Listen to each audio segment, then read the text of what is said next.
Last हमने जो काम किया था उसमें हमने नेटवर्क बनाया था, जिसमें हमारे पास यहाँ पे राउटिंग कर ली थी हमने कि किस तरीके से होम पे जा रहा है, डिज़ाइंस पे जा रहा है, डिज़ाइनर पे जा रहा है, प्रोडक्ट्स, फीडबैक, अबाउट और कॉन्टैक्ट। कॉन्टैक्ट पे फिर हमने आगे यहाँ पे हमने एक कॉन्टैक्ट पेज बनाया था जिसमें से हम वैल्यू इनपुट से वैल्यू गेट कर रहे थे और हमारे पास वो कंसोल में आ रही थी वैल्यू। ठीक है, जैसे ही आप सबमिट करोगे आपके कंसोल में वो वैल्यू आ जाएगी। डिज़ाइन पे अभी हम फोकस नहीं करें, अभी हमारा काम है सिर्फ और सिर्फ फंक्शनलिटी का। ठीक है, तो अब आज हम क्या करें, जेसन से डेटा फैच करें। उसके लिए मैं यहाँ पे जेसन की 3 फाइलें मैं आपके साथ लेके आया हूँ। आपके पास जो फाइल होगी वो आप जो है अपने हिसाब से गेट करोगे। तो मैंने 3 फाइल यहाँ पे रख ली हैं, दिखा देता हूँ। और जो जेसन की फाइल होगी वो आप कहाँ रखोगे, पब्लिक के फोल्डर के अंदर। तो पब्लिक के फोल्डर के अंदर हमारे पास यहाँ पे डेटा का फोल्डर है और उस डेटा के फोल्डर के अंदर हमारे पास यहाँ पे 3 फाइल्स हैं, जिसमें हमारे पास एक डिजाइनर्स डॉट जेसन है, डिजाइंस डॉट जेसन है और प्रोडक्ट्स डॉट जेसन है। मतलब कि जो मेरे पास तीनों डेटा मेरे को चाहिए तीनों पेजेस पे, वो मेरे पास यहाँ पे तीनों फाइल मौजूद हैं। इसके अंदर डेटा क्या है वो भी मैं आपको दिखा रहा हूँ। तो डिजाइनर्स, सबसे पहले हम आ जाते हैं डिजाइनर्स के ऊपर। तो डिजाइनर्स के अंदर हमारे पास एक एरे आ रहा है। इस एरे के अंदर मल्टीपल ऑब्जेक्ट्स हैं, मल्टीपल ऑब्जेक्ट्स हैं। एक ऑब्जेक्ट में इसकी ID, name, speciality, rate, experience, image, email और फ़ोन। इस तरीके से आपके पास कुछ डेटा दिया हुआ है इस एक डिज़ाइनर का। फिर नीचे आओगे, आईडी 2 चेंज हो गई, अगले डिज़ाइनर का डेटा दिया हुआ है, तीसरे डिज़ाइनर का और चौथे डिज़ाइनर का। यह आपके पास जेसन डेटा होता है। इस तरीके से कोई जेसन डेटा आपके पास होगा। ठीक है, फिर डिज़ाइंस के उसके अंदर आपके पास यहाँ पे डिज़ाइंस का डेटा दिया हुआ है आपके पास। यहाँ पे प्रोडक्ट्स के अंदर प्रोडक्ट्स का डेटा है। इस तरीके से यहाँ पे मेरे पास, मैं अपने साथ डेटा लेके आया हूँ थोड़ा सा। ठीक है, तो अब क्या करें, इस फाइल से हम डेटा फैच करेंगे और डिस्प्ले करवाएंगे अपने यूआई पे। ठीक है, उसके लिए आपने क्या करना है, एसआरसी के फोल्डर के अंदर हमारे पास सबसे पहले हम डिज़ाइनर्स का डेटा अगर फैच करवा रहे हैं या प्रोडक्ट्स का करवा रहे हैं, उसके अंदर आपने चले जाना है। जिस तरह प्रोडक्ट्स है तो मैं प्रोडक्ट्स के पेज पे जा रहा हूँ और यहाँ पे प्रोडक्ट्स के पेज के ऊपर आप आ गए। अब यहाँ पे हमने क्या करना है, आपने जावास्क्रिप्ट में एक फैच मेथड चलाया हो, अगर नहीं चलाया तो अभी मैं चलवाता हूँ, वरना एक फैच मेथड होता है। उस फैच का काम ये होता है कि आप अपने जेसन फाइल से डेटा फैच करके ले आए, या अगर एक्सटर्नल सिस्टम में, मतलब एक्सटर्नल मतलब आपकी वेबसाइट में वो डेटा कहीं नहीं रखा, किसी फोल्डर में नहीं है, वो किसी कहीं और से आ रहा है, ऑनलाइन सोर्स से आ रहा है आपके पास, तो वो एपीआई कहलाती है। तो एपीआई से डेटा अगर आप लेके आ रहे हैं तो आप यहाँ पे यूआरएल ऐड कर देते हैं, तो वो उस यूआरएल से डेटा उठा के आपके पास लेके आता है और वो आप डिस्प्ले करवा सकते हो, या उसके साथ जो भी काम करना है वो आप यहाँ पे कर सकते हो। मैं दोनों तरीके आपको बता रहा हूँ। आप जेसन वाला तरीका इस्तेमाल करोगे क्योंकि टेक्निक्स की रिक्वायरमेंट ये है, वरना आपने अगर एपीआई कॉल करनी है तो वो भी मैं आपको तरीका भी बता दूंगा। ठीक है, तो सबसे पहले आपने यहाँ पे फैच मेथड चलाना है। अगर आपको कोड याद है तो ठीक है, नहीं तो कोड कहाँ से उठाना है, क्योंकि वो कोड आपके पास same to same copy paste ही होगा। आप 3 लाइनें होती हैं, आप कहीं भी उठा लो वो सेम ही मिलेगा, तो उसमें कहीं एआई वेआई का मसला नहीं आएगा आपको कि भाई एआई से कॉपी किया है कि क्या किया है। हाँ, कमेंट्स वगैरह आपने हटाने होंगे, अगर कहीं है तो वो आपने खुद हटाने होंगे, वरना वो 3 लाइन का कोड एज इट इज़ आपको सेम टू सेम मिलेगा। ठीक है, फिर हम यहाँ पे एक फंक्शन बना रहे हैं, जिस फंक्शन के अंदर हम यहाँ पे अपना काम डिफाइन करेंगे कि आपने करना क्या है, जेसन से डेटा कैसे फैच करना है, वो पूरे इंस्ट्रक्शन यहाँ पे लिखेंगे। फंक्शन मैं यहाँ पे बना रहा हूँ फंक्शन, और फंक्शन का नाम मैं यहाँ पे रख रहा हूँ फैच प्रोडक्ट्स। ये सिर्फ फंक्शन का नाम है जो मैंने लिया है। ठीक है, एक फंक्शन मैंने यहाँ पे डिक्लेयर कर दिया। अब इसके अंदर यहाँ पे मैं फैच का कोड रखूँगा। फैच करते कैसे, आप यहाँ पे लिखें फैच, आपको फैच मिल जाएगा। फैच को आप एंटर करें और यहाँ पे अब आपने पाथ डिफाइन करना है कि वो फोल्डर, मतलब वो फाइल किस फोल्डर में है, या आप एपीआई से डेटा ला रहे हैं तो उसका यूआरएल यहाँ पे डिफाइन कर रहे हैं। ठीक है, तो अब हम डेटा अभी फ़िलहाल जेसन की फाइल से ला रहे हैं, तो मैंने लगाया स्लैश पब्लिक के फोल्डर के अंदर मेरे पास कौन सा फोल्डर है, डेटा का, तो डेटा लिखा। फिर डेटा के अंदर मेरे पास स्लैश लगाया, फिर मैंने आप कौन सी फाइल है, प्रोडक्ट्स डॉट जेसन।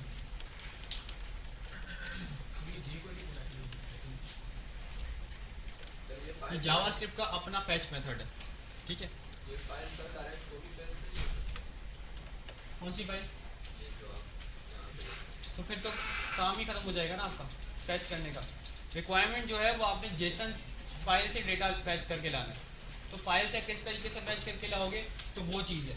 वो जेसन फाइल आपको कह क्यों रहे हैं, अभी आपके पास एक्सपीरियंस नहीं है, आपने एपीआई पे काम नहीं किया, तो अभी फ़िलहाल बिगनर लेवल पे क्या करवाते हैं कि वो जेसन से फैच करवाते हैं। ठीक है, जेसन का मतलब कि आप किसी एक्सटर्नल फाइल से ला रहे हो आज, कल को जाके आप एपीआई से डेटा लाओगे, आपके पास फिर फाइल नहीं रहेगी, वो फाइल उठा के आपने होस्ट कर दी और आपने पब्लिक कर दिया आपके पास, तो वो यूआरएल से फिर डेटा आता है। ठीक है, फिर वो कोई भी एक्सेस कर सके। अभी आप सिर्फ अपनी वेबसाइट में आपके अलावा कोई एक्सेस नहीं कर सकेगा इसको। ठीक है, मैंने यहाँ पे बता दिया। अब यहाँ पे आपके पास आता है डॉट देन और डॉट कैच। डॉट देन मतलब आपके पास काम हो रहा है तो डॉट देन, अगर नहीं हो रहा तो डॉट कैच। फाइनली भी होता है, फिर वो अलग कहानी है। अभी हमारे पास डॉट देन और डॉट कैच, ठीक है, हम लगा रहे हैं। डॉट देन लगाया हमने, इसके अंदर आपने एक एरो फंक्शन। एरो फंक्शन क्या होता है, एरो फंक्शन कुछ इस तरीके से आप एरो बनाते हैं, फैट एरो फंक्शन भी कहते हैं इसे, फैट एरो फंक्शन। ये बगैर नाम का फंक्शन आप बनाओगे, round bracket arrow curly bracket. ठीक है, तो ये पूरा फंक्शन हम कहाँ बनाएंगे, ठीक है, ये फंक्शन आपका डॉट देन के अंदर बनेगा। ठीक है,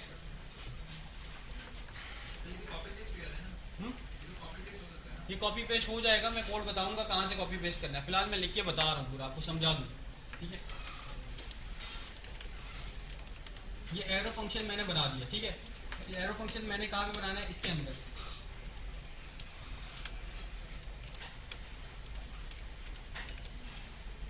ठीक है, एरो फंक्शन बना दिया। अब ये जो आपने पाथ डिफाइन किया है, उसके पाथ से आपके पास कोई ना कोई डेटा आएगा। अब वो डेटा जो आएगा वो एज अ पैरामीटर आप यहाँ पे डिफाइन करोगे कि जो डेटा आ रहा है वो मेरे पास आ रहा है डेटा। ठीक है, मैंने लिख दिया डेटा। ठीक है, या रिस्पॉन्स आ रहा है मेरे पास।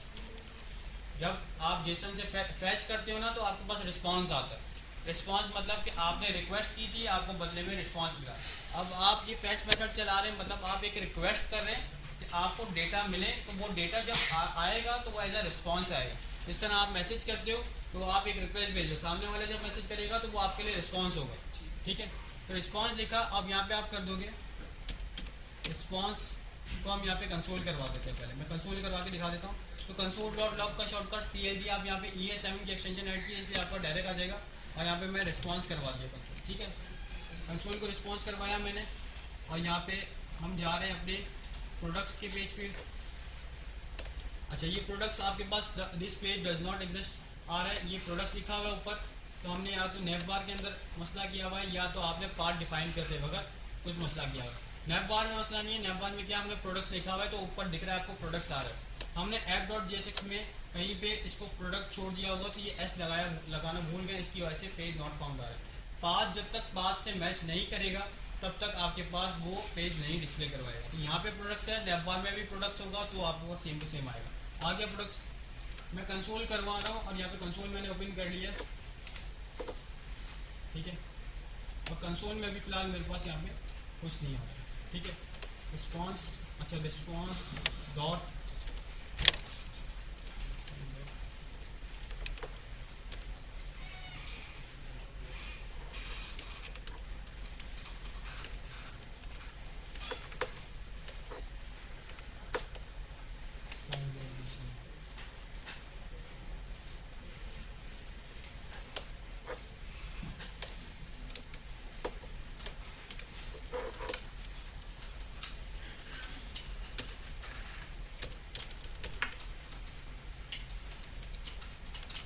मैं एक मतलब पूरा कोड लिख रहा हूँ, उसके बाद मैं आपको बताऊँगा। ठीक है,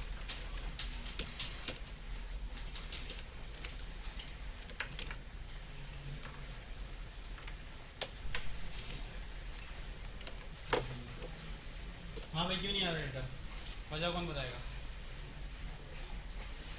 सर इंपोर्ट सब हुआ है, कैच का मसला है ही नहीं।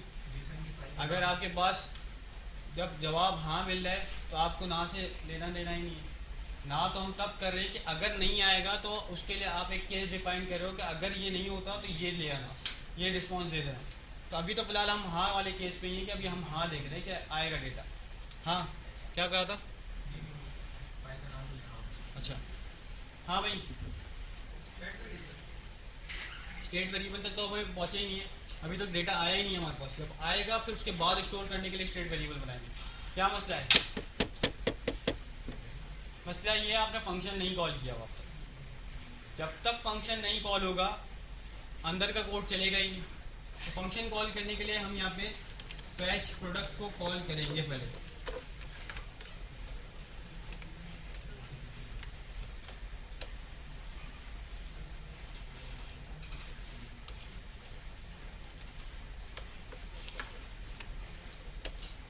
आ गया डेटा। अब मैंने कोड लिख दिया पूरा, मैं बता देता हूँ आप क्या कर रहा हूँ। मैंने आपको सिर्फ यहाँ तक बताया था कि हमारे पास एक पैट एरो फंक्शन हमने लगाया, जिसके अंदर हमने पैरामीटर एक रिस्पांस डिफाइन किया कि हमारे पास इसके बदले में एक रिस्पांस आएगा। उस रिस्पांस को मैंने यहाँ पे जेसन में कन्वर्ट करवाया, ठीक है, जेसन में कन्वर्ट करवाया यहाँ पे मैंने। उससे पहले मैं अगर यहाँ पे रिस्पांस को डायरेक्ट कंसोल करवाता हूँ, CLG console.log रिस्पांस, तो आपके पास यहाँ पे एक रिस्पांस आ रहा है। ये रिस्पांस क्या बता रहा है कि आपका ओके ट्रू है, ठीक है, स्टेटस 200 मतलब क्या सही चल रहा है काम, URL बता रहा है कि कहाँ से आ रहा है, बॉडी बता रहा है, हेडर बता रहा है। तो आपको क्या चाहिए? आपको ये बॉडी चाहिए, ठीक है, क्योंकि इस बॉडी के अंदर डेटा है। तो आपने सबसे पहले इसको जेसन से कन्वर्ट करना पड़ेगा, ठीक है। अभी आपका जो डेटा आ रहा है वो जेसन में आ रहा है, तो प्रोमिसेस यहाँ पे चल रहे हैं। यहाँ पे हमने क्या करना पड़ेगा, पहले इसको कन्वर्ट करेगा तो हम इसको जेसन लगा रहे हैं। तो console.log हटा दिया मैंने, यहाँ पे लिखा response.json और जेसन के साथ राउंड ब्रैकेट लगा दी। अभी जेसन से कन्वर्ट कर देगा मेरे पास। ये कन्वर्ट करने के बाद अगर हो जाता है फिर मैं एक और बता रहा हूँ कि एक और डॉट देन लगा रहा हूँ। अगर ये काम हो जाता है तो फिर ये काम करना, ठीक है। तो वो मैं बता रहा हूँ यहाँ पे, ये एक और डॉट देन लगाया, इस पर दोबारा से मैंने पैट एरो फंक्शन बनाया। उसके अंदर रिस्पांस की जगह मैंने डेटा डिफाइन किया और डेटा को मैंने कंसोल करवा दिया सीधा सीधा, console.log डेटा। अब क्या होगा, वो कन्वर्ट हो जाएगा और अब मेरे पास कन्वर्ट वाला डेटा आएगा मेरे पास, ठीक है। तो अब आप चेक करोगे तो अब आपके पास एक पूरा एरे आ रहा है जिसके अंदर कितने प्रोडक्ट्स हैं, 39, ठीक है। अब मेरे पास ये पूरा डेटा आ रहा है जिसके अंदर प्रोडक्ट्स आ रहे हैं 0 1 2 3 करके आपके पास ये पूरा एरे। अब कंसोल में जब डेटा आएगा तो कैसे पता चलेगा एरे है या ऑब्जेक्ट? एरे जब भी आएगा तो ये 0 1 2 3 4 5 इस तरीके से आपको नंबर यहाँ पे साइड में नज़र आएगा, ठीक है। तो ये एरे है आपके पास और इसके अंदर मल्टीपल ऑब्जेक्ट्स हैं ये, ठीक है। बहुत कन्फ्यूजन होती है शुरू में कि भाई एरे क्या है, ऑब्जेक्ट क्या है, क्या डेटा आ रहा है, किस में डॉट लगाना है, किस में आपने बॉक्स बनाने हैं, बहुत कन्फ्यूजन होती है। सिंपल ये कि जब 0 1 2 3 4 इस तरीके से आ रहे हैं तो ये एरे है, ठीक है। इसके अंदर आपके पास ऑब्जेक्ट आ रहे हैं, जो कर्ली ब्रैकेट है वो आपके पास ऑब्जेक्ट है। डेटा आ गया आपके पास, ठीक है। मैं आपको कोड भी दिखा देता हूँ कि कोड आपने कहाँ से निकालना है। आप यहाँ पे कोई भी एक डमी API लिख लें या आप प्रोडक्ट्स API खुद लिख लें, प्रोडक्ट्स API मैंने लिखा है यहाँ पे। आपको कोई भी एक वेबसाइट मिल जाएगी जहाँ पे ये API आपको दे रहे हो। बेसिकली API क्या होती है आपके पास? API ये होती है कि आपके पास जो डेटा आता है ना वो आपके पास आता है एक्सटर्नल सोर्स से, किसी वेबसाइट से आपने उसको होस्ट किया हुआ वहाँ से आ रहा होता है। यहाँ पे आपको कोड मिल रहा है, फैच का कोड पूरा का पूरा यहाँ पे मिल रहा है। मैंने इसको कॉपी किया, इसको भी मैं चला लेता हूँ यहाँ पे। फिलहाल इस फंक्शन को मैं कमेंट कर रहा हूँ, ठीक है। और यहाँ पे इन्होंने जो दिया वो चला रहा है,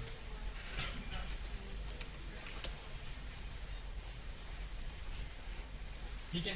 कंसोल करवाया मैंने, console.log प्रोडक्ट्स आ रहा है। अब इसके अंदर वही वाला काम हम कर देते हैं कि डेटा जो आपके पास आ रहा है, अब पैट एरो फंक्शन आपके पास है, अगर राउंड ब्रैकेट लगे हुए नहीं लगे हुए उसका कोई मसला नहीं है, आप बस जैसा कोड है वह लगा दें, ठीक है। पैरामीटर्स हैं, आप अगर एक पैरामीटर है डायरेक्ट भी डिफाइन कर सकते हो, अगर एक से ज़्यादा है तो राउंड ब्रैकेट आपने लगाने पड़ेंगे, ठीक है। तो फिलहाल मैं आपके साथ जा रहा हूँ राउंड ब्रैकेट के साथ। पुराना वाला कोड एरो लगाया, console.log डेटा, सही। जब डेटा किया तो अब क्या आ रहा है, अब ये जो डेटा आ रहा है ये उस API से डेटा आ रहा है, और जब ये डेटा आ रहा है तो अब आ रहा है ऑब्जेक्ट। लास्ट जो हमने कॉल किया जेसन से किया उसमें क्या था, एरे था, अब ऑब्जेक्ट है। कैसे पता चला? 1 2 3 4 नहीं लिखा हुआ आपके पास, सही है। जब ऑब्जेक्ट होगा तो ये 1 2 3 4 नहीं होगा। और अब आपके प्रोडक्ट्स का है, प्रोडक्ट्स के अंदर, तो अब आपने इस प्रोडक्ट को गेट करना है, अभी तक आप सिर्फ वो ऑब्जेक्ट गेट कर रहे हैं जिसका नाम अभी ये कह रहे हैं कि आपका एक ऑब्जेक्ट है जिसके अंदर आपके पास जो है डेटा लिखा हुआ है, डेटा है, लिमिट है, प्रोडक्ट्स है,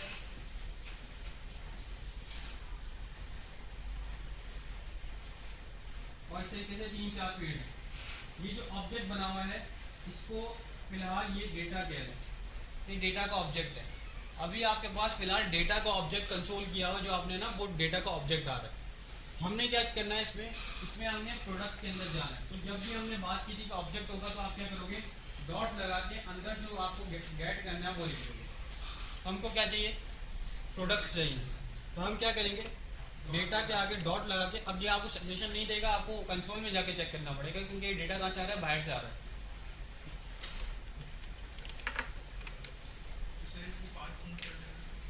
पाथ चेंज करेंगे तो आपका उस जो आपका पाथ होगा जहाँ से डेटा आ रहा होगा वो आपके पास वहाँ वाला डेटा आएगा।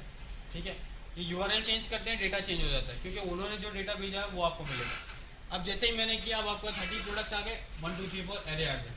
जब तक आप इस 1 2 3 4 नहीं पहुँच जाते आपने इसको सेट नहीं करवाना। पहले आपको जब मिल रहा है कंसोल में, हाँ भाई आपको आ गया 1 2 3 4, अब इसको आप सेट करवा देंगे अपने प्रोडक्ट्स के स्टेट के अंदर जो अब आप बनाएंगे। ठीक है, आपको डेटा मिल गया।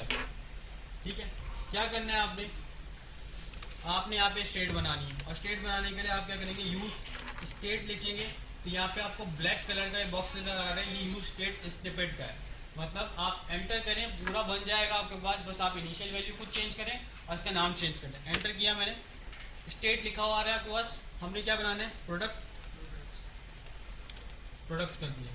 सही है, यूज स्टेट हमारे पास है, इनिशियल स्टेट इन्होंने बना दिया हमारे पास, इनिशियल स्टेट ही नाम लिखा हुआ है। हम क्या करेंगे, इसको एरे कर देंगे, एम्प्टी एरे। अब इसके अंदर डेटा रखवाना है।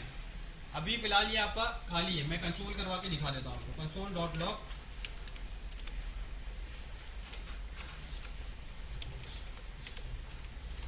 प्रोडक्ट्स, और यहाँ पे मैंने प्रोडक्ट कॉल कर दिया।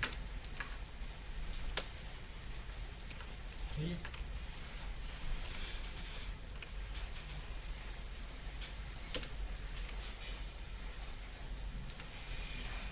अच्छा क्या आ रहा है, use state is not defined, मतलब इंपोर्ट नहीं किया हुआ आपने। आप यहाँ पे आए स्टेट की पे कंट्रोल स्पेस बार करें, एंटर करें, ऊपर आ गया यूज स्टेट ऑब्जेक्ट के अंदर। ठीक है, इंपोर्ट हो गया। अब आप इसको रिफ्रेश करेंगे, अब आपके पास एरर नहीं आएगा। अब ये जो खाली एरे दिखा रहा है ये बता रहा है कि आपके पास पहले हमने बस कंट्रोल और स्पेस बार दबा दिया, आपके पास आएगा स्टेशन, एंटर कर दें, इंपोर्ट हो जाएगा। ठीक है, अब ये पहले आ रहा है लाइन नंबर 9 बता रहा है कि वहाँ पे आपके पास एरे नहीं है। ये बाद वाला जो एरे है आपके पास, ये आपका एपीआई से या जेसन फाइल से डेटा आ रहा है। ठीक है, तो एरे खाली है अभी हमारे पास, इसके अंदर अभी हमने रखवाना है डेटा। अभी आपको मिल चुका है कंसोल के अंदर, अब आपने इसको रखवाना है। तो जो आप कंसोल डॉट लॉग लगा रहे थे वो कंसोल डॉट लॉग की जगह आप क्या कर देंगे, सेट प्रोडक्ट्स। सिंपल इस कंसोल डॉट लॉग को आपने चेंज कर देना है और उसकी जगह सेट प्रोडक्ट्स कर देना है आपने। अब इस प्रोडक्ट्स के अंदर डेटा चला जाएगा। अब ये एपीआई कॉल होती ही जा रही है, देख रहे हो कितनी मरतबा चलता ही जा रहा है, कंटिन्यूसली चलता जा रहा है। पहले एक दफ़ा हुआ था, अब क्या हो रहा है, बार बार हो रहा है। बार बार क्यों हो रहा है, ये बार बार की वजह ये है कि हमने बात की थी स्टेट वेरिएबल की। स्टेट वेरिएबल क्या करेगा कि जब भी डेटा इसमें आप रखोगे नया, इसको पता चल जाएगा आपकी वेबसाइट में उस पार्ट के अंदर डेटा चेंज हुआ है, ये रिफ्रेश कर देगा, बार बार रीलोड करेगा। जब बार बार रीलोड करेगा तो आपने फंक्शन कॉल किया हुआ है, और फंक्शन जब कॉल किया हुआ है तो उससे क्या हो रहा है कि बार बार एपीआई कॉल हो रही है आपके पास, मतलब फैच चल रहा है, बार बार डेटा आ रहा है, बार बार स्टोर हो रहा है, बार बार डेटा आ रहा है, बार बार कंटिन्यूसली लूप चलता जा रहा है आपका। ठीक है, ये इनफाइनाइट लूप चल गया अब आपका। अब इसको रोकना पड़ेगा आपको, वरना इससे आपकी वेबसाइट क्रैश तो अलग आगे चीज़ है, या आपको लिमिट कर देगा, लिमिट रीड पर चला जाएगा, या तो आपके पास जो है आपकी वेबसाइट का रिस्पॉन्स टाइम स्लो हो जाएगा। ठीक है, तो इसको रोकना पड़ेगा, मतलब कि जब एक दफ़ा डेटा आ जाए तो आप रख लो, दोबारा से आप इसको कॉल ना करो। उसके लिए हम यूज़ इफेक्ट का हुक इस्तेमाल करते हैं। यूज़ इफेक्ट, यूज़ स्टेट आपने किया, ये पहला हुक था आपके पास, यूज़ इफेक्ट का दूसरा हुक है। अब यूज़ इफेक्ट का हुक करता क्या है, यूज़ इफेक्ट का हुक जो है ये करता है कि आपने उसको बता दिया है कि भाई अगर डेटा चेंज हो इसमें तो ही आप दोबारा चलना, वरना नहीं चलना, या सिर्फ आप एक दफ़ा चलना। ठीक है, मतलब कि आपको मैंने, आप में से किसी एक को मैंने गेट पे खड़ा कर दिया और मैंने बोला कि एक दफ़ा एक बंदा आ जाए, उसके बाद किसी को आने नहीं देना। ठीक है, या फिर मैंने आपको बता दिया कि ये 4 नाम है, ये 4 में से कोई अगर आए तो इनको आने देना, बाकियों को मत आने देना। तो यूज़ इफेक्ट भी यही काम करता है कि आपके पास आप या तो इसको बता दें कि पहली दफ़ा चलना तो पहली दफ़ा चलेगा, या आपने उसको बता दिया कि ये 4 चीज़ें हैं, अगर इन 4 चीज़ों में चेंजेस अगर आए तो आप चल जाना, वरना नहीं चलना। सही है। यूज़ इफेक्ट बनता कैसे? अच्छा, यूज़ इफेक्ट की डेफिनेशन मैं आपको बता देता हूँ क्या है, ताकि आप यूज़ इफेक्ट इस्तेमाल क्यों कर रहे हैं और जेसन से डेटा फैच करने में इसका क्या रोल है वो आप देखें। क्या है? Use effect is a react hook that lets you synchronize a component with an external system। synchronize का क्या मतलब होता है? एक साथ लेके चलना। अब यूज इफेक्ट क्या कर रहा है? एक हुक है जो आपके कंपोनेंट को सिंक्रोनाइज कर देगा एक्सटर्नल सिस्टम के साथ। अब एक्सटर्नल सिस्टम कोई भी हो सकता है वो बैकएंड, हो सकता है वो आईओटी डिवाइस हो आपकी। आईओटी डिवाइस मतलब कि आप वेबसाइट पे क्लिक करें और आपके पास जो डिवाइस सामने रखी हुई है उसमें लाइट जल जाए, ठीक है, या उसमें जो है ना ब्लिंक करना स्टार्ट हो जाए। आईओटी डिवाइसेस मतलब कि आपके पास वो हार्डवेयर से रिलेटेड होती है, उसका हार्डवेयर पूरा बनता है, उसके ऊपर उसके अंदर कोडिंग अलग से होती है, तो मतलब कि वो चीज़ें हो जाए। इस तरह आपके पास क्या है कि आप गाड़ी का रिमोट होता है, ठीक है, आप गाड़ी के रिमोट से आप अनलॉक करते हो, गाड़ी अनलॉक हो जाती है आपका। अब वो मोबाइल पर आ गया, आपने सॉफ्टवेयर बना दिया, आपने क्लिक किया कि अनलॉक, गाड़ी अनलॉक हो जाएगी। आपने अपने सॉफ्टवेयर को हार्डवेयर के साथ लिंक कर दिया, तो ये एक्सटर्नल सिस्टम हो गया आपका। कि एक्सटर्नल सिस्टम के साथ आप इसको सिंक कर रहे हैं, तो मतलब जो आप काम करें वो वहाँ पे भी आपका चलता है। तो इसके लिए आप यहाँ पे यूज़ इफेक्ट इस्तेमाल करते हैं, ठीक है। वरना क्या होगा, एपीआई तो कंटिन्यूसली कॉल होती जाएगी, आपका रिस्पॉन्स टाइम गया, वो लॉक अनलॉक लॉक अनलॉक चलता रहेगा वहाँ पर, ठीक है। तो यूज़ इफेक्ट हम इस्तेमाल करेंगे। यूज़ इफेक्ट बनता कैसे, ये लिखा हुआ यूज़ इफेक्ट, सेटअप और डिपेंडेंसी। डिपेंडेंसी वही चीज़ जो मैंने आपको बता दिया कि आप खड़े हुए तो आप चेक करेंगे कि किसके ऊपर मैंने आपको डिपेंडेंट रखा है कि भाई ये 4 लोग हैं तो इनके ऊपर डिपेंडेंट हो आप, अगर ये आएंगे तो कुछ करना वरना नहीं करना, या तो पहली दफ़ा काम करना। तो डिपेंडेंसी क्या होता है? डिपेंडेंसी एक स्टेट बता देते हैं, या तो मतलब कि प्रोडक्ट के अंदर डेटा आएगा तो चला देना दोबारा, या तो यूज़र कोई सर्च करेगा तो दोबारा चला देना। मतलब कि कोई चेंजेस आए तब चलाना, जो वो चेंजेस भी हम बताएंगे कि किस पे आनी चाहिए, बाकी किसी और पे आएगी तो मत चलाना, जो मैं बता रहा हूँ जिस पे आए उस पे चलाना, वो चीज़ है यूज़ इफेक्ट। अब यूज़ इफेक्ट बनता कैसे? आपने लिखना है यूज़ इफेक्ट,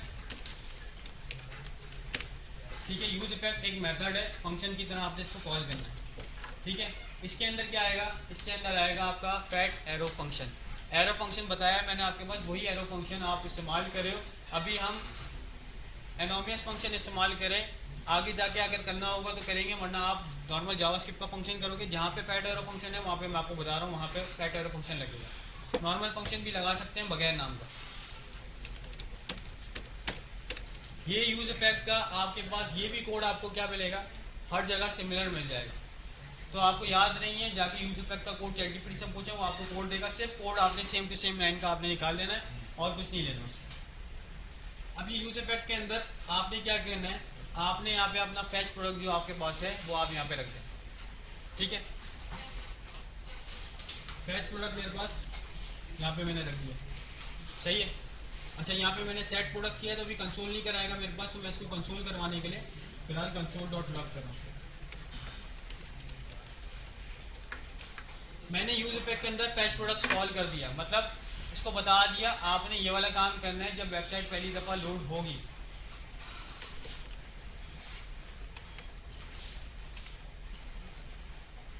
सही है, एक दफ़ा चल रहा है। अच्छा, ये क्या होता है, हमने यहाँ पे एक डिपेंडेंसी स्टेट बतानी पड़ती है। डिपेंडेंसी स्टेट क्या होती है आपके पास, मतलब एक डिपेंडेंसी एरे, यहाँ पे खाली एरे डिफाइन करना है आपने। अगर आप जेसन से डेटा ला रहे हैं बस आपने खाली एरे डिफाइन कर देना बस, वरना क्या करते हैं इस एरे के अंदर हम बता देते हैं कि भाई जो चेंजेस जिसमें भी चेंजेस हो तो वो यहाँ पे हम डिफाइन कर देते हैं। अभी वो एडवांस चीज़ हम उस पर आगे नहीं जा रहे हैं फिलहाल, ठीक है। बस करना ये है कि आपने यूज़ इफेक्ट डिफाइन किया, आपने फैच प्रोडक्ट्स कॉल करना है, एक डिपेंडेंसी एरे, ये 3 लाइन का कोड आपने लिखना है। ये 3 लाइन का कोड आपने ऊपर लिखना है, ठीक है। सेव किया मैंने, प्रोडक्ट्स आ रहे हैं मेरे पास, कंसोल नहीं हो रहा,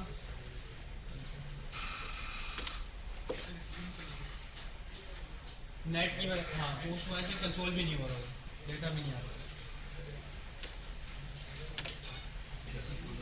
अच्छा, ये 3 लाइन का कोड यूज इफेक्ट का और आपका फैच का फंक्शन आपने same to same as it is लगाना है, और ये सारे हुक इंपोर्ट करने हैं आप जो कॉल करें। यूज इफेक्ट कॉल करना है, इंपोर्ट करना है, ऊपर इंपोर्ट हुआ हुआ है, यूज स्टेट इंपोर्ट हुआ हुआ है, ठीक है। इंपोर्ट करना जरूरी है वरना नहीं होगा, ठीक है। अच्छा, हमने अब तक डॉट डेन लगाया, कंसोल डॉट लॉग लगाया हमने, यहाँ पे हम देख लेते हैं हमारे पास डेटा आ रहा है या नहीं आ रहा है, ठीक है। तो हमारे पास यहाँ पे डेटा आ गया, सही है, प्रोडक्ट्स का कंसोल में आ रहा है। हमने क्या करवाना है, हमने इसको स्टोर भी करवाना है और कंसोल भी करवाना है साथ में, ठीक है। तो कंसोल तो हम करवा चुके हैं। अब हम क्या करवा रहे हैं, साथ साथ इसको सेट भी करवाएंगे। क्यों, मैं चाहता मैं यहाँ पे कंसोल डॉट लॉग हटा के हमने जैसे पहले किया हम सेट प्रोडक्ट्स कर देते हो जाता, लेकिन क्योंकि अभी आपको डेटा नहीं पता कि डेटा क्या आ रहा है, आप फाइल में जाके नहीं देखोगे, आप कंसोल से चेक करोगे आपका डेटा क्या आ रहा है। जेसन की फाइल रखी हुई है साइड पे, आपने इसको खोल के भी नहीं देखना है आपको, ठीक है।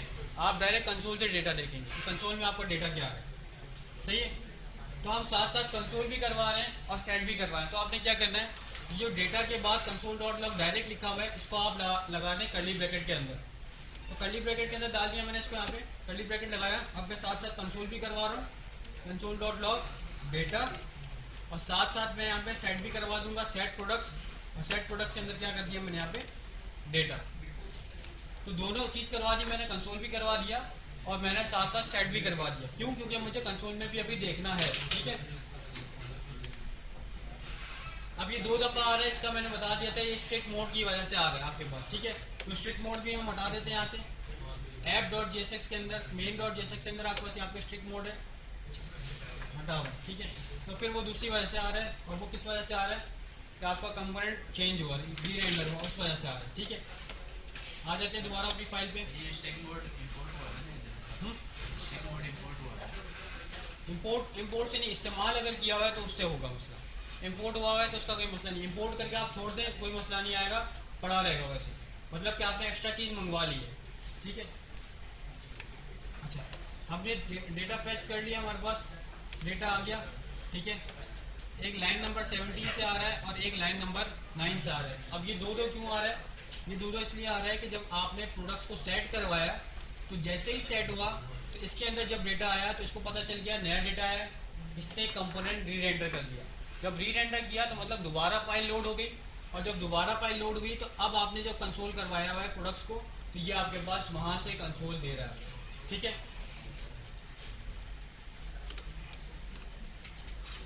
ठीक है, तो एक आपके पास बगैर का था, अब एक प्रोडक्ट्स लिखा हुआ था वो था जो पहले खाली था फिर दोबारा भर गया, ठीक है। देख रहे हो, पहले वाला आपके पास प्रोडक्ट्स एम्प्टी एरे था, जब दोबारा चला तो प्रोडक्ट्स के अंदर पूरा एरे आ गया। अब जब रिफ्रेश करूंगा तो अब नहीं आएगा क्योंकि मैंने हटा दिया इसको, कंसोल जो लगाया था वो मैंने हटा दिया, ठीक है। अब हमारे पास डेटा आ गया और हमने स्टोर करवा दिया। मैंने यहाँ पे कंसोल डॉट लॉग प्रोडक्ट्स की लाइन लिखी थी, ठीक है। ये लिखी इसलिए थी ताकि मुझे पता चल जाए जब पहली दफ़ा चले तो क्या प्रोडक्ट्स में डेटा है या नहीं है। जब मैंने इसको चलाया तो पहले दिखा रहा है मुझे प्रोडक्ट्स और एम्प्टी एरे, इसका मतलब पहले ही नहीं था। बाद में जब फंक्शन चलाया है तो डेटा बाद में आया, जब डेटा बाद में आ गया तो नीचे देख लो दोबारा से प्रोडक्ट्स लिखा हुआ है, लेकिन इस दफ़ा उसके अंदर डेटा है, ये वही वाला कंसोल है। 2 दफ़ा इसलिए आ रहा है कि यूज स्टेट का काम ही होता है कि जब इसमें कोई नई चेंजेस आती हैं, मतलब कि अगर खाली एरे था और इस दफ़ा एरे में डेटा आ गया तो ये इसको पता चल जाएगा कि नया डेटा आया है, तो ये दोबारा से उसको री रेंडर कर देगा, दोबारा रीलोड कर देगा उस कंपोनेंट को।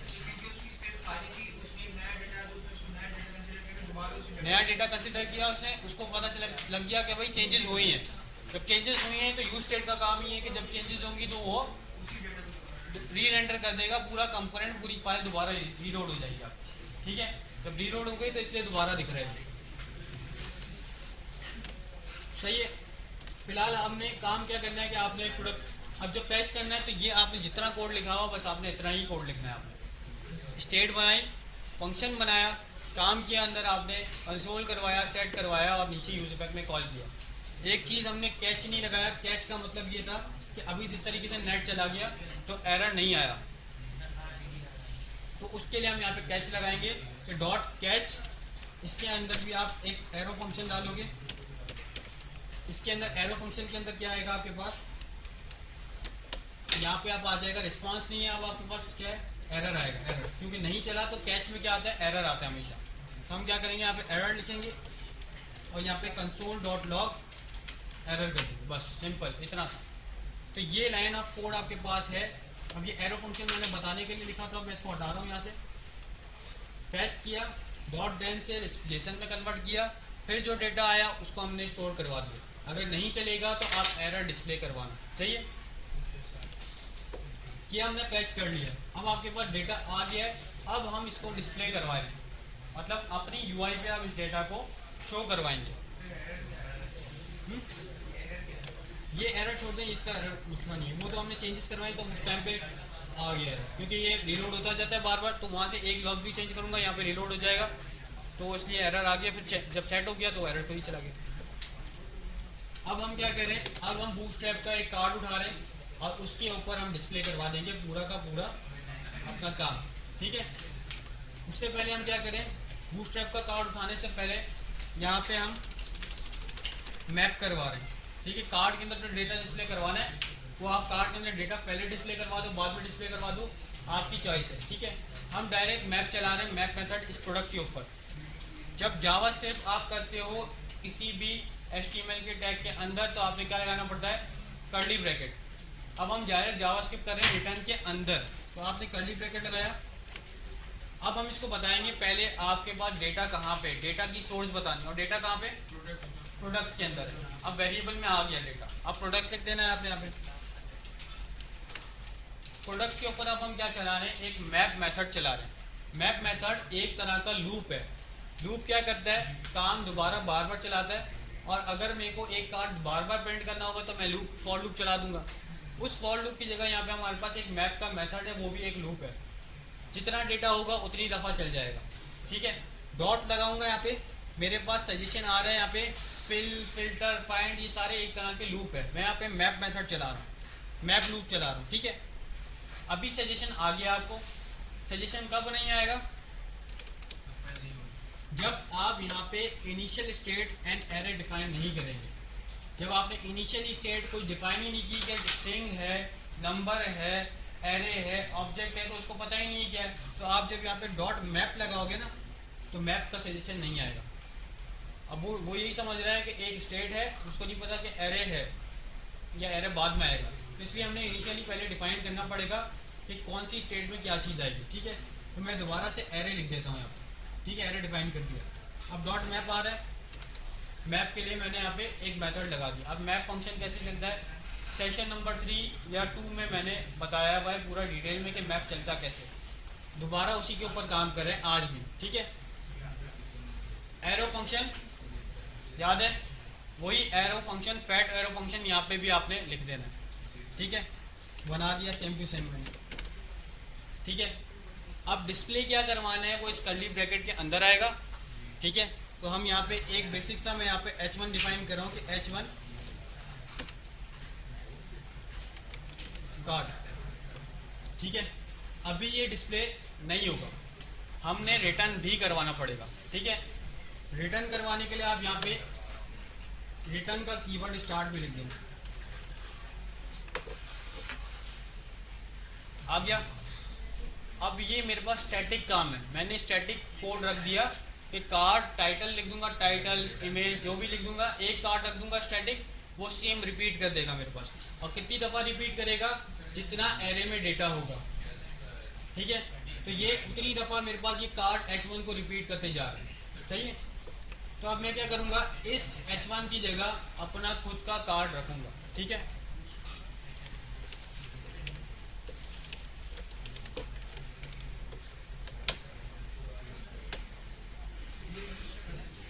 रिएक्ट की बूटस्ट्रैप अलग है, आप रिएक्ट की इस्तेमाल करना चाहें रिएक्ट की कर लें। नॉर्मल बूटस्ट्रैप आप पहले करके देख लें, CDN लगा के खुद पहले ट्राई कर लें। ऐसा नहीं टेक्स्ट के टाइम पे आप वो लगा रहे हो चलना आप। तो आपने जो चीज़ इस्तेमाल करनी है नॉर्मल index.html में जाके लिंक करें CDN, उसको चला के देख लें, वो कोड भी चलता है। उस दिन हमने चेक कर लिया चला, ठीक है। लेकिन ये भी सेम ही है ना सबसे? कंपोनेंट बहुत डिफरेंट है। अब जैसे यहाँ पे कार्ड आ रहे हैं, कार्ड के अंदर मैं गया, मेरे पास यहाँ पे कार्ड आ रहा है, एक सिंगल कार्ड आ रहा है। अब ये पूरा कार्ड आपको अलग मिल रहा है, देख रहे हो। इसके अंदर कार्ड के अंदर कोड ही अलग है, ठीक है। आपका ये नॉर्मल HTML नहीं है, ठीक है। तो मैंने ये कार्ड डिस्प्ले करवाना है, तो मैं कार्ड उठा लूँगा। मैं लेकिन सर ऐसे ही होता है ना उस शर्ट में। ऐसे ही होता है, card style, card dot image, card dot body, card dot title, card dot text, normal HTML होती है वहाँ पे। हमने क्या करना है, ये कार्ड उठाना है। तो कार्ड के लिए ये कह रहे हैं कि ये पूरा कंपोनेंट उठाया, इसको एक फ़ाइल अलग बना के रख दें। अभी हमने वो काम नहीं किया, तो आपको ये काम नहीं आएगा। हम क्या करेंगे, सिर्फ इसके अंदर जो रिटर्न के अंदर कोड है हम सिर्फ वो उठाएंगे, ठीक है। तो हमने रिटर्न के अंदर कोड उठाया, पूरा कॉपी किया, और ये रिटर्न के आगे हम यहाँ पे पेस्ट कर देंगे। तो मैं यहाँ पे एक ऑब्जेक्ट, एक राउंड ब्रैकेट बना के और इसके अंदर पेस्ट कर रहा हूँ। मर्जी राउंड ब्रैकेट लगाओ, नहीं लगाओ, आपकी मर्जी है लगा, ठीक है। पेस्ट कर दिया मैंने, अभी भी नहीं चलेगा, ठीक है। क्या आ रहा है, कार्ड इज नॉट डिफाइंड। मतलब क्या है इसका, इसका मतलब ये है कि हमने इस्तेमाल किया है, इम्पोर्ट नहीं किया। तो या तो आप कंट्रोल स्पेस बार कर लें यहाँ पे और इम्पोर्ट कर लें, या तो यहाँ जहाँ से आपने उठाया है वहीं पे आपको ये दे रहे हैं कि ऊपर इम्पोर्ट बटन और इम्पोर्ट कार्ड, ये कॉपी कर लें आप यहाँ से, और ये आके आप यहाँ पे टॉप पे ऊपर आके यहाँ पे पेस्ट कर दें, सही है। आ गया कार्ड, जितनी मेरे पास प्रोडक्ट है उतनी मरतबा रिपीट हो रहा है कार्ड अब मेरे पास, ठीक है। अब मैंने इसका टाइटल चेंज करना है, इमेज चेंज करनी है, थोड़ा सा लुक और चेंज करना है मैंने, ठीक है। अब मेरे पास डेटा क्या आ रहा है, सबसे पहले तो मैं इसको कस्टमाइज़ करना चाह रहा हूँ कि मेरे प्रोडक्ट के हिसाब से ये कार्ड बन जाए। कस्टमाइज़ करना है तो आप कस्टम अगर करना है तो आप खुद का ही बना दो, ठीक है। लेकिन अगर आपको पता है कि भाई आपसे नहीं बचेगा, टाइम इतना नहीं है, कार्ड है, एक दो चीज़ें ऐड करनी है, खुद ऐड कर लो, ठीक है। तो हम यहाँ पे कैटेगरी हमारे पास है, तो कैटेगरी शो करवानी है, तो कैटेगरी शो करवा रहा हूँ। आसान है बहुत समझना। टाइटल के लिए कार्ड डॉट टाइटल लिखा है, अगर दोबारा टाइटल चाहिए कार्ड डॉट टाइटल कर दो, टेक्स्ट चाहिए दोबारा कार्ड डॉट टेक्स्ट कर दो, ठीक है। फिलहाल मैं यहाँ पे नॉर्मल HTML इस्तेमाल कर रहा हूँ, ये वाला कोड नहीं दे रहा क्योंकि आपको नहीं समझ रहा, ठीक है। उसको स्टाइल करना पड़ेगा थोड़ा सा, ठीक है। चले जाते हैं इसी के साथ। यहाँ पे मैंने लिया H6 और मैंने H6 के अंदर यहाँ पे लिख दिया मैंने कैटेगरी। कैटेगरी आ गया मेरे पास। डिस्क्रिप्शन के लिए मेरे पास पैराग्राफ है, इमेज के लिए मेरे पास इमेज है, ठीक है। नेम मेरे पास टाइटल में शो हो जाएगा। प्राइस मेरे पास नहीं आ रही, तो प्राइस मैं नीचे कुछ डिफाइन करूँगा यहाँ पे।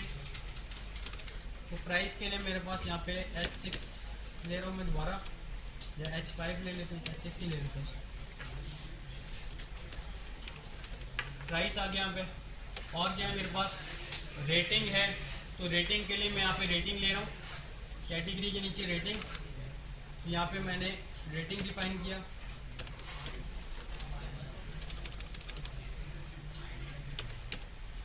ठीक है। UI आप डिज़ाइन करोगे, आपके हाथ में, मैंने वो छोड़ दिया आपके पास, ठीक है।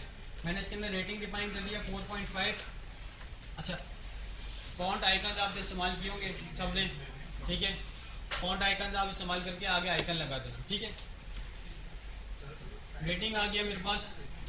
फिर रिव्यूज़ अलग चीज़ है, तो रिव्यूज़ के ऊपर जब हम जाएंगे तो आगे रिव्यूज़ डिस्प्ले करवाएंगे। अभी फिलहाल रिव्यूज़ हम नहीं कर रहे, ठीक है। और अंदर चीज़ें, तो ये जब हम क्लिक करेंगे तो आगे जाके हमारे पास डिटेल्स होंगी, तो उसके ऊपर जाएंगे, ठीक है। फिलहाल हमारे पास ये आ गया, मेरे पास कार्ड आ गया, डिस्प्ले हो गया। अब इसके अंदर मैंने डेटा चेंज करना है, तो डेटा कैसे चेंज होगा, मैप के अंदर हम यहाँ पे राउंड ब्रैकेट्स के अंदर एक पैरामीटर डिफाइन करेंगे, ठीक है। पैरामीटर मैंने लिख दिया P फॉर प्रोडक्ट, P लिख दिया। अब वो जो एरे आ रहा है, इस एरे के अंदर 0, 1, 2, 3, 4 ये सारे आपके पास ऑब्जेक्ट्स हैं।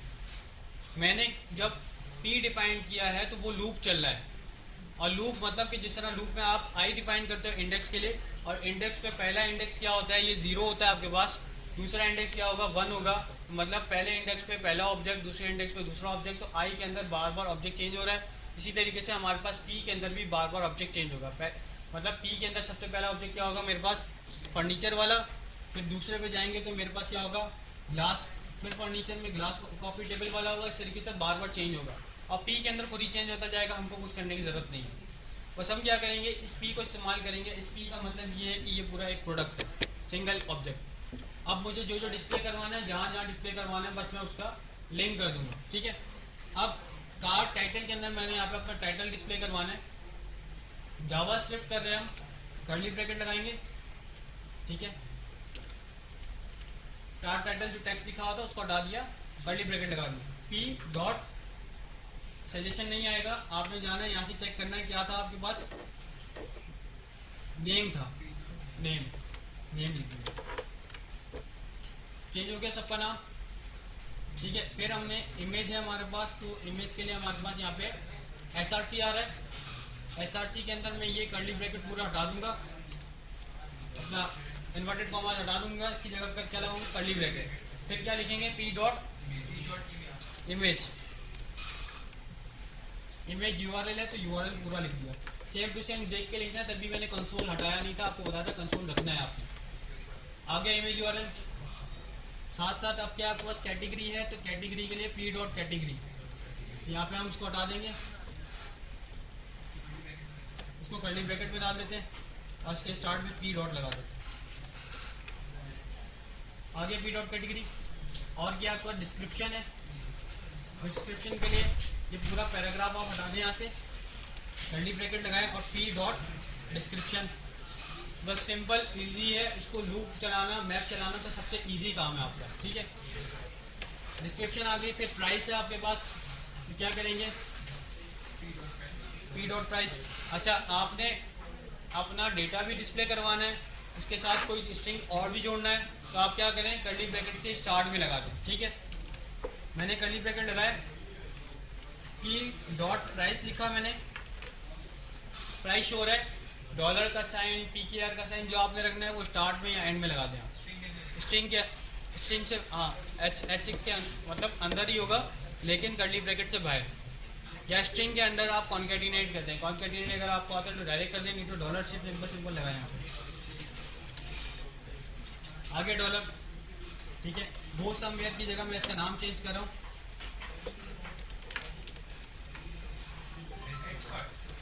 एड टू कार्ट कर दें।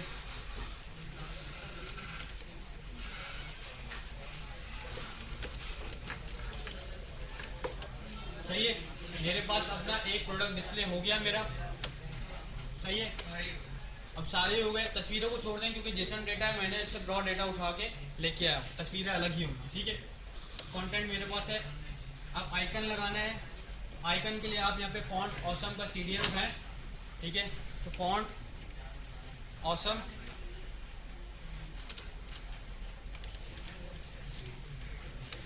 फॉन्ट ऑसम CDN के ऊपर जाएंगे।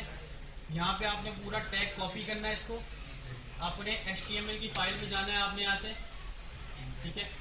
HTML की index.html की फाइल में, और यहाँ पे जाके पेस्ट कर देना है। ठीक है। यहाँ पे मैंने पेस्ट किया हुआ है पहले से। ठीक है। यहाँ पे मैं दोबारा आपके सामने पेस्ट कर रहा हूँ, पेस्ट कर दिया मैंने। अब आपने जो भी आइकन उठाना है वो आप जाए उठा लें वहाँ से। ठीक है। कहाँ से उठाएंगे आप, फॉन्ट ऑसम की वेबसाइट से।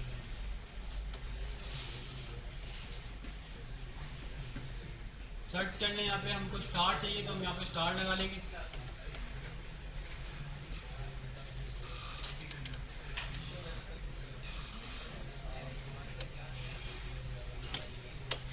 ठीक है। कॉपी किया मैंने स्टार, और मैं इसको डिस्प्ले करवा रहा हूँ रेटिंग के साथ। ठीक है। आगे स्टार। सही है। अब इसका गोल्डन कलर करना है, सिल्वर करना है, जो आपकी मर्जी है, फिर आप उसको स्टाइल कर दो। ठीक है। हमने बेसिक कार्ड डिस्प्ले करवा दिया। इनलाइन लगाना है, इनलाइन लगा दें। एक्सटर्नल लगानी है, एक्सटर्नल लगा दें। अभी तक हमने एक्सटर्नल काम किया, इनलाइन मैंने आप लोग को बताया नहीं, तो आप एक्सटर्नल के ऊपर जाएं। ठीक है। इंटरनल इनलाइन लगेगी। इनलाइन का मतलब मैं इसी लाइन में डिफाइन कर दूंगा H6 के अंदर, तो स्टाइल, और स्टाइल करके यहाँ पे मैंने बता दिया कि कलर कर दो आप इसका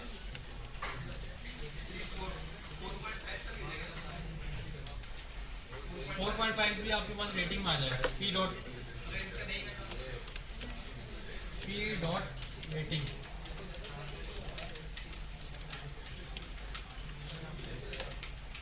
नहीं करना हो तो नहीं करो 4.5 का, सिर्फ आई के ऊपर स्टाइल लगा दो। लेकिन ये होगा कि जब कार्ड आएगा तो कार्ड में कोई यूनिक चीज़ जो रेटिंग है ना यूनिक लगेगी आपको।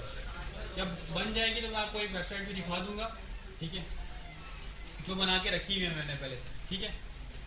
तो आपके पास यहाँ पे 4.2 और इस तरीके से रेटिंग चेंज हो रही है। अब इसको एक लाइन में लाना है आपने, एक लाइन में लाना है। क्या करेंगे, फ्लेक्स करेंगे इसके पेरेंट कंटेनर को, मतलब कि जो कार्ड चल रहे हैं ये कार्ड आपके चाइल्ड है, इसके ऊपर एक पेरेंट होना चाहिए, तो हम यहाँ पे डॉट कार्ड्स के नाम से एक बना देंगे।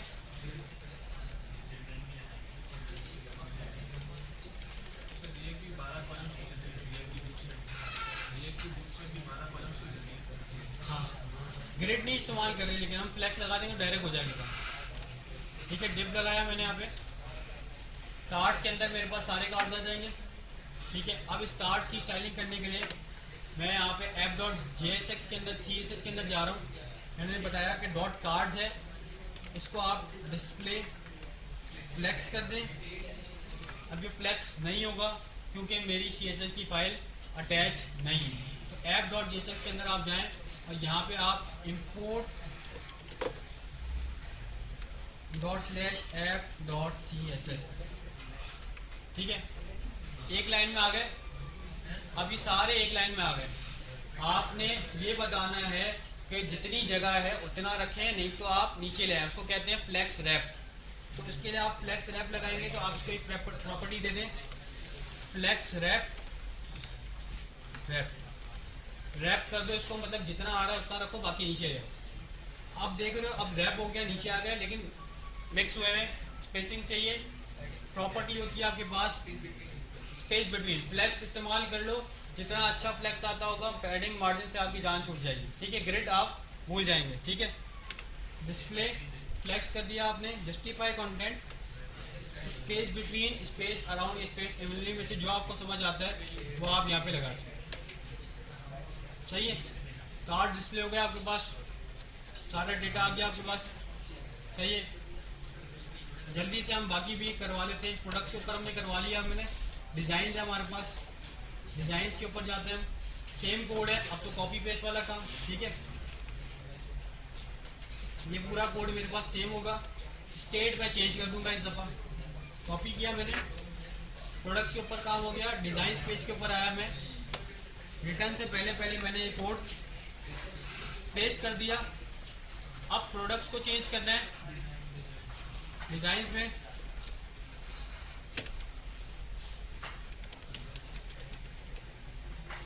सही है, डिज़ाइन हो गए, डेटा आ जाएगा मेरे पास। अब मैप करना है मैंने, कंसोल पहले चेक कर लेते हैं कंसोल में आ भी रहा है या नहीं आ रहा। यूज स्टेट नॉट डिफाइंड, जब आप कॉपी करेंगे तो आपका ये एरर आएगा, बेसिक सा एरर है, एंटर कर दिया। Use effect is not defined आएगा आपके पास, एंटर कर दें, एंटर हो गया।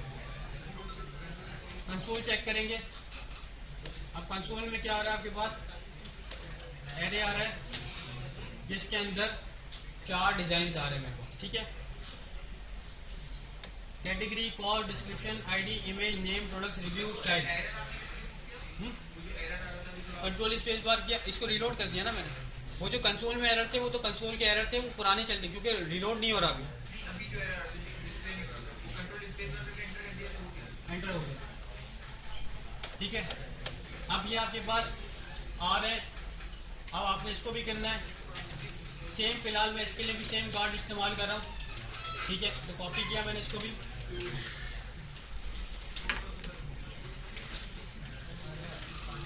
और यहाँ पे भी मैंने इसको पेस्ट कर दिया, ठीक है। प्रोडक्ट इज नॉट डिफाइंड, मतलब इस दफ़ा कंट्रोल स्पेस बार नहीं है, इस दफ़ा ये है कि आपने अभी जो स्टेट चेंज की थी, डिज़ाइंस को प्रोडक्ट को डिज़ाइन किया था, तो वो प्रोडक्ट्स इसको नहीं मिल रहा, इसको भी डिज़ाइन कर दें।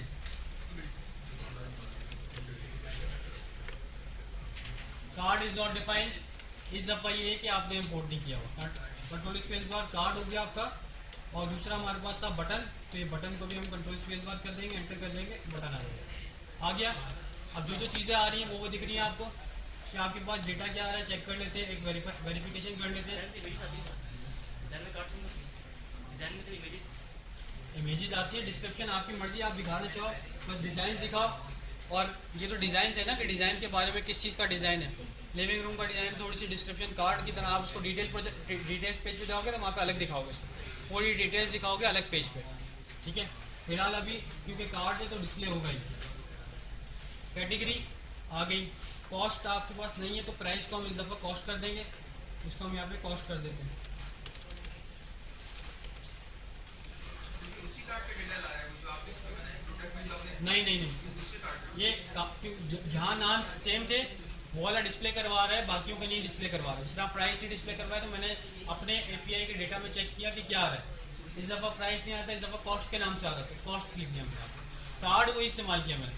अच्छा, यहाँ पे आपने जो पी लिखा है ये आपकी मर्जी है, पी को चेंज करके आप यहाँ पे एक्स लिख दें, ई लिख दें, जो लिखना है आप यहाँ पे लिख दें। ठीक है, हम ज़्यादातर यहाँ पे ई या एक्स इस्तेमाल कर होते हैं, कॉमन चल रहा होता है, हम उसको चेंज नहीं करते। अब क्योंकि आपने प्रोडक्ट चेंज किया तो यहाँ पे पी भी चेंज कर दो, नहीं करना कोई मसला नहीं, एरर नहीं देगा आपको, काम सही चलेगा। ठीक है, अगर हमने दूसरे कार्ड बनाएंगे तो फिर उसके लिए काम है जैसे उसके लिए फिर आप क्या करें, एक्स कर दें इसको या ई कर दें। एक्स कर देंगे तो ये सब पे चल जाएगा। एक्स मतलब कि ऐसी चीज़ जो अनडिफाइन है, आपने उसको नाम भी नहीं दिया कि ये प्रोडक्ट्स होगा या डिज़ाइन होगा, एक्स सब पे चल जाएगा।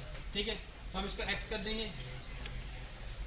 लेकिन मैप क्या कर रहे हो, तो हर प्रोडक्ट के लिए मैप अलग बना रहे हो, ये क्योंकि डेटा सिमिलर है आपके पास से सब तकरीबन थोड़ा थोड़ा, इसलिए हमने यही कार्ड इस्तेमाल किया। ठीक है,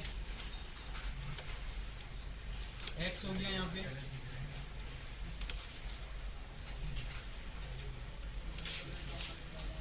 ठीक है, फिर वेरीफाई कर लेते हैं ज़रा सा। ठीक है, कैटेगरी आ गया, कॉस्ट आ गई, डिस्क्रिप्शन आ गया, इमेज यूआरएल आ गया, नेम आ गया। इसके अंदर इसके भी प्रोडक्ट्स आपके पास आ रहे हैं 1, 5, 9, 13, 17। ये प्रोडक्ट्स कौन से होंगे, ये आपके जो दूसरा वाला डेटा आपने फैच किया था प्रोडक्ट्स का, उसकी आईडी बता रहा है कि ये वो वाली आईडी है इसकी। ठीक है, रिव्यूज़ अभी हम नहीं दिखा रहे, स्टाइल आपने यहाँ पे बताना है तो स्टाइल बता दें कि स्टाइल कौन सा है इसका। ठीक है,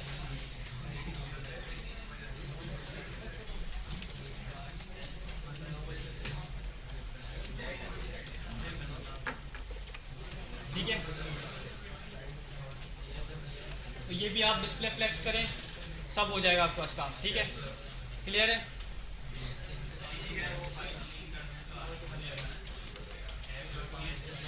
ऐप डॉट सी से लिंक करें आप उसके साथ, और उसके साथ स्टाइलिंग सारी वहाँ पे कर दें, यहाँ पे यूआई डिज़ाइन करें। जी, मॉडल आपकी मर्जी, आप लगाना चाहो लगा सकते हो। ठीक है, मैं इसको गिटअप पे रख रहा हूँ आपके, बाकी आप देख लेना इसको। ठीक है, यूआई आप डिज़ाइन करोगे आपके ऊपर है। यूआई के ऊपर क्योंकि इतना ट्रेनिंग में टाइम नहीं कि मैं यूआई भी सेट करूँ, उसके साथ साथ मैं वो भी काम करूँ, तो यूआई आप कर लेना। मैं इसको अगर टाइम मिलेगा तो मैं इसको अपडेट करके आपको लाकर नेक्स्ट क्लास में दिखा दूंगा, वरना यूआई का काम आपका है, यूआई आप सेट करोगे, बाकी मैं आपके पास ये अपडेट करता जा रहा हूँ। ठीक है भाई, यहाँ तक कोई सवाल।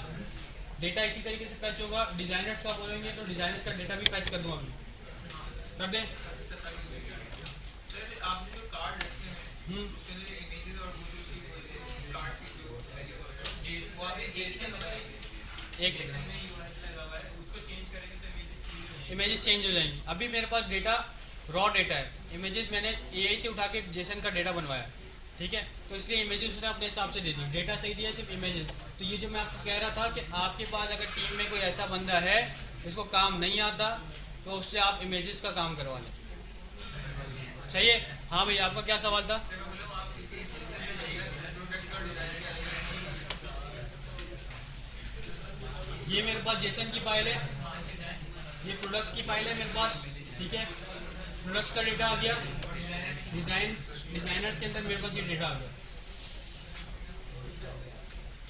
ठीक है, डिज़ाइनर्स के अंदर भी पैच करना है डेटा, डिज़ाइनर्स के अंदर आ जाते हैं जल्दी से।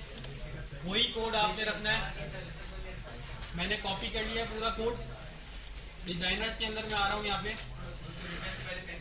और रिटर्न से पहले पेश कर दूँ। ठीक है, इस दफ़ा डिज़ाइन नहीं है, डिज़ाइनर है, एक साथ चेंज करना है। अगर आपने कंट्रोल शिफ्ट एल सेलेक्ट करें, सब जगह पे एक साथ हो जाएगा, ठीक है। कंट्रोल शिफ्ट एल, हाँ, लेकिन देख के करना है कि सारा डेटा आपके पास जो आपको चेंज करना है वही हो, एक्स्ट्रा वाला नहीं हो, ठीक है। तो कंट्रोल शिफ्ट एल करो, मैं कितने सेलेक्ट हो रहे हैं मुझे नीचे बता देगा यहाँ पे। अभी स्क्रीन साइज बड़ा है तो इसकी वजह से ये नहीं बना रहा, नहीं तो नीचे आता है आपको, जहाँ पे स्कैनिंग लिखा पा रहा है वहाँ पे आता है, ठीक है। तो कितने होंगे वो आपके पास नीचे आ जाएगा, ठीक है, सेलेक्टेड हुआ आ जाएगा। अभी हमारे पास जहाँ जहाँ चेंज करना है वहाँ पे मैं डिजाइनर कर रहा हूँ, डिजाइनर्स, ठीक है। अब डिजाइनर्स के फाइल में से डेटा आएगा मेरे पास, फैच हो जाएगा, same use state, control space bar, use state, use effect के लिए control space bar use effect, ठीक है। डेटा आ जाएगा मेरे पास। अब इसको चेक कर लेते हैं जरा डिजाइनर्स की फाइल में जाकर। कंसोल में हमारे पास डेटा आ जाएगा, ठीक है। आ गया डेटा, ठीक है। नाम आ रहा है, ईमेल आ रहा है, experience, ID, image URL, name, phone, state, space. अब जल्दी से देख लेते हैं अगर कोई हमारे पास बूटस्ट्रैप का वही कार्ड करना है ना, पहले नया करना है।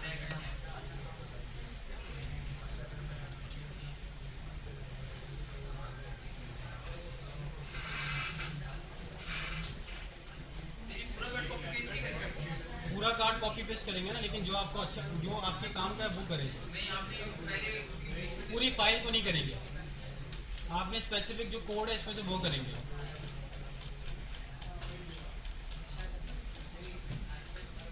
मैं यहाँ पे अभी हॉरिजॉन्टल कार्ड उठा रहा हूँ एक, ठीक है, इसके अंदर मैं अपना डेटा डिस्प्ले करवाऊंगा।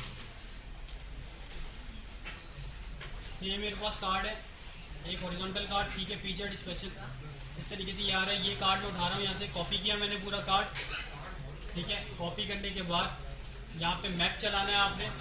मैप कैसे चलेगा, एक बार तब आप फिर चला के दिखा रहा हूँ मैप, ठीक है। कर्ली ब्रैकेट,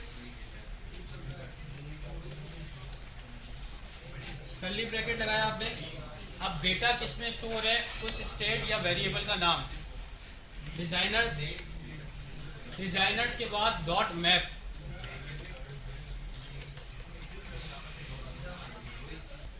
मैप लगाया। इसके अंदर आएगा आपके पास एक एरो फंक्शन, एरो फंक्शन के अंदर आप यहाँ पे रिटर्न का कीवर्ड लगाएंगे और रिटर्न का कीवर्ड लगा के आप यहाँ पे अपना कोड पेस्ट कर देंगे, ठीक है। पेस्ट किया आपने कोड, हम यहाँ पे एक्स डिफाइन कर रहे हैं और यहाँ पे अब हमारे पास जो जो नाम होगा फीचर्ड की जगह यहाँ पे इसका नाम आ जाएगा। तो एक्स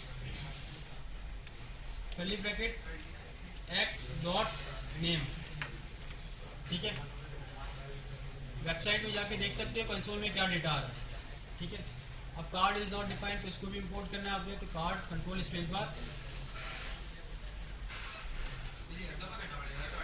जहाँ फाइल के अंदर एक दफ़ा हो गया तो हो जाएगा। अगर फाइल चेंज करोगे, इंपोर्ट नहीं है उस फाइल में, तो वहाँ पे करना पड़ेगा, ठीक है। नाम आ गया हमारे पास,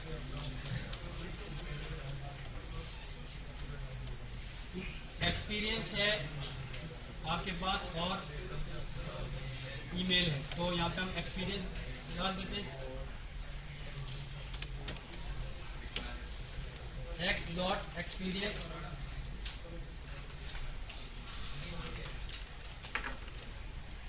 ठीक है।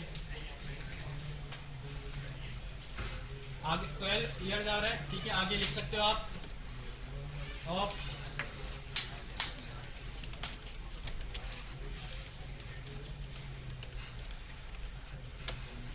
ठीक है, या डिजाइनिंग की जगह एक्सपीरियंस छोड़ दें चलो,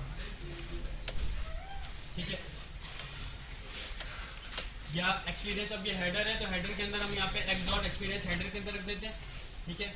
और आपका जो नाम है वो यहाँ पे हम रख देंगे, ठीक है। तो एक्स डॉट एक्सपीरियंस हम यहाँ पे रख लें और ये जो नाम है आपका ये हम यहाँ से उठा रहे हैं, कट कर रहे हैं और यहाँ पे नीचे रखेंगे, ठीक है। तो एक्स डॉट एक्सपीरियंस,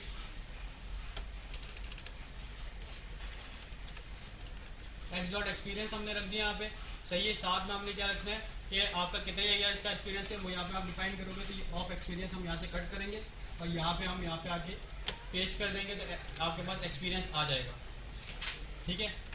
साथ में आपका नाम है तो यहाँ पे आपका नेम आ जाएगा। ठीक है, तो नेम हमने यहाँ पे कॉल कर दिया है।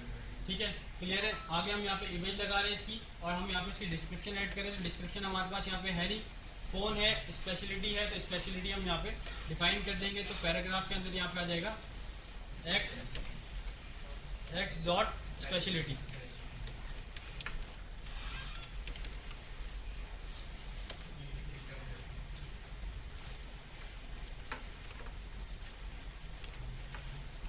ठीक है, तो स्पेशलिटी आ गई। अब हमारे पास यहाँ पे फ़ोन रह गया है, तो फ़ोन भी आप x dot card dot text के अंदर डिफाइन कर दें।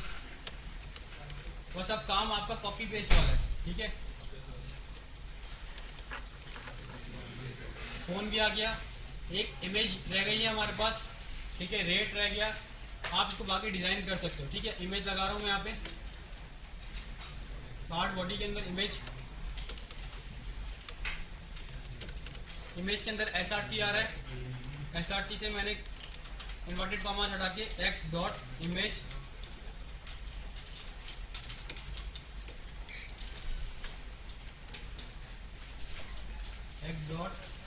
URL। ठीक है, इमेज URL मेरे पास आ गया। इसकी विड्थ वगैरह सेट करनी है, तो क्या करूँगा मैं यहाँ पे इसको क्लास दे देता हूँ। यहाँ पे मैं क्लास नेम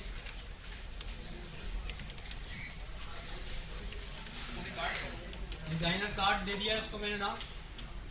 इसके अंदर की इमेज को डिज़ाइन करूँगा ना मैं, तो इमेज को डिज़ाइन करने के लिए मैं यहाँ पे इसके कार्ड को एक डिज़ाइनर कार्ड के नाम से स्टाइलिंग दे रहा हूँ। ठीक है, डिज़ाइनर कार्ड के अंदर हमारे पास अब क्योंकि ये क्या हो रहा है, इमेज ऊपर आ रही है, मैं चाह रहा हूँ इमेज साइड पे है, कंटेंट उसके साइड पे है। ठीक है, तो डिस्प्ले फ्लेक्स करना पड़ेगा। तो ये जो कार्ड टाइटल और ये सब काम आ रहा है, इसको मुझे एक डिप के अंदर रखना पड़ेगा। तो डॉट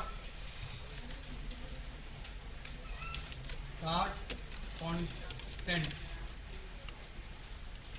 इसको पूरा मैंने रैप कर दिया, इसके अंदर रख दिया सारा काम।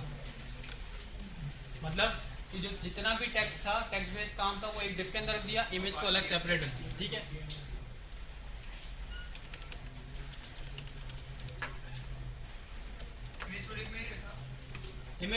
इमेज को डिप में रखो या बाहर रख दो, बात एक ही हो जाएगी आपका। ठीक है, तो डिज़ाइनर कार्ड है मेरे पास, कॉपी किया मैंने इसको, f.css है मेरे पास के लिए।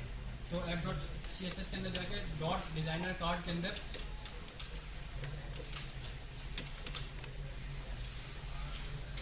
हमारे पास कार्ड बॉडी है, तो इसको हम यहाँ पे दे देते हैं क्लास नेम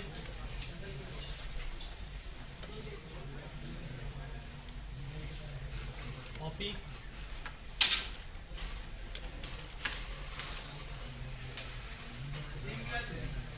बॉडी के नाम से सेपरेट कर दिया मैंने,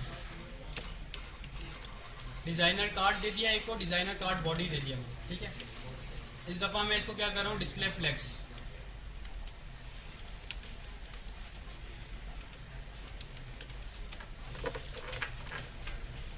ठीक है, फ्लेक्स करेंगे तो क्या होगा, साइड बाय साइड आ जाएगा। इमेज की विड्थ सेट करनी है मुझे। ठीक है, तो यहाँ पे डॉट डिज़ाइनर कार्ड बॉडी के अंदर जो इमेज है उसकी आप विड्थ कर दें 300 px। ठीक है, या 300 की जगह आप इसको 200 कर दें। ठीक है, छोटी हो गई इमेज। ठीक है, बॉर्डर रेडियस 50% हो गई। बाकी आपने फ्लेक्स किया है, तो जस्टिफाई कंटेंट स्टार्ट लेफ्ट कर देते हैं और align item centre. Align item centre में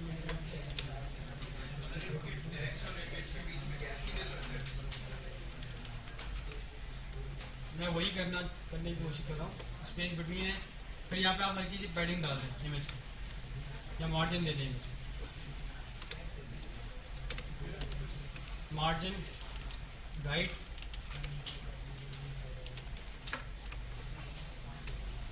ठीक है, विड्थ अभी भी बड़ी है। ठीक है,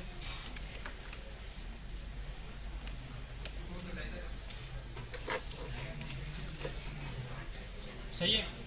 तो ये मेरे पास कंटेंट आ गया, डिस्प्ले करवाना है, बाकी स्टाइलिंग करनी है वो आपकी यहाँ पे आप कर सकते हैं। अब ये हेडर आ रहा है मेरे पास, अगर मैं इसको नीचे रखना चाहूँ हेडर को, क्योंकि हेडर ऊपर बुरा लग रहा है, तो मैं इसको नीचे ले आऊँगा।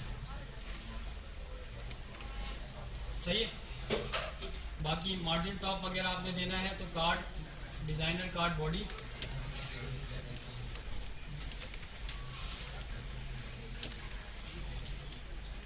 मार्जिन टॉप बॉटम के लिए तो 20 px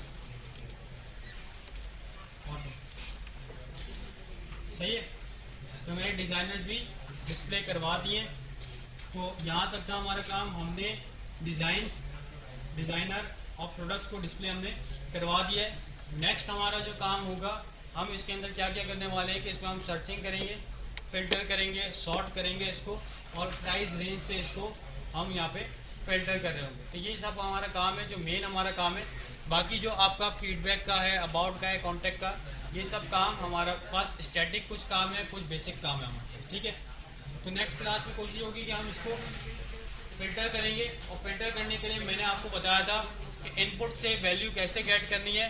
वो पिछली क्लास, मतलब कि संडे की जो क्लास हुई थी उसमें बताया, उसकी रिकॉर्डिंग आप लोग देख लें, और इनपुट से वैल्यू कैसे गेट करनी है वो आप चेक करके आएँ, वरना आपको नहीं समझ आएगा कि किस तरीके से हम वैल्यू गेट कर रहे हैं और फ़िल्टर किस तरीके से कर रहे हैं। ठीक है, क्लियर है, ओके।